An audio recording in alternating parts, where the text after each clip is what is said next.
Sinampahan na ng kasong kriminal ang mga pulis na sangkot sa pananakit sa mga bagong miyembro ng Regional Mobile Force Battalion sa Basilan.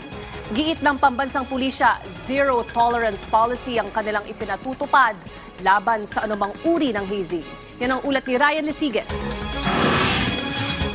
Nadagdagan pa ang bilang ng mga pulis na sinibak sa pwesto matapos ang hazing incident sa welcoming rites ng Regional Mobile Force Battalion 14B sa Lamitan, Basilan.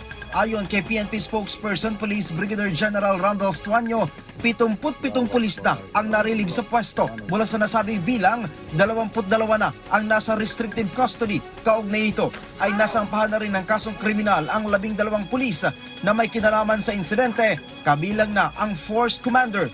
Tinitiyak ng Philippine National Police na pananagutin ang sinumang mapapatunayang sangkot alinsunod sa batas at sa ating zero tolerance policy laban sa anumang uri ng hazing.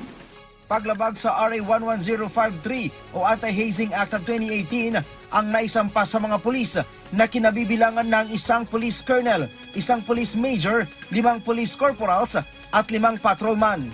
Ayon po sa investigasyon na natanggap natin sa Region Probar, ito po ay hindi lamang dahil sa Executive Order 226 o Command Responsibility.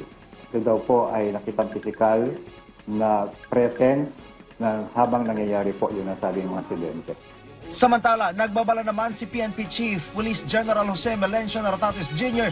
sa lahat ng pulis laban sa pakikilahok sa anumang initiation rights at iba pang mga aktibidad na kahalintulad ng hazing na maglalagay sa panganib sa buhay ng mga police trainee at bagong recruit. Gate ng hepe ng pambansang pulisya, dapat ipatupad sa lahat ng oras ang polisiya ng zero tolerance laban sa hazing, alinsunod sa umiiral na mga batas, tuntunin at regulasyon na nagbabawal at nagpaparusa sa lahat ng anyo ng hazing sa bansa. Wala din aniyang balak na konsintihin ng PNP ang mga pulis na sangkot sa hazing. Binigyan din ni Naratates na hindi pinahihintulutan ng PNP ang ganitong mga gawain at idinagdag na kasalukuyang isinasagawa ang investigasyon laban sa lahat ng sangkot sa insidente ng hazing. Muling pinagtitibay ng Philippine National Police ang paggalang sa human dignity at titiyakin na mananaig at pananagutin sa ilalim ng batas upang tuldukan na ang mga ganitong uri ng gawain ng ilan sa aming mga kasamahan.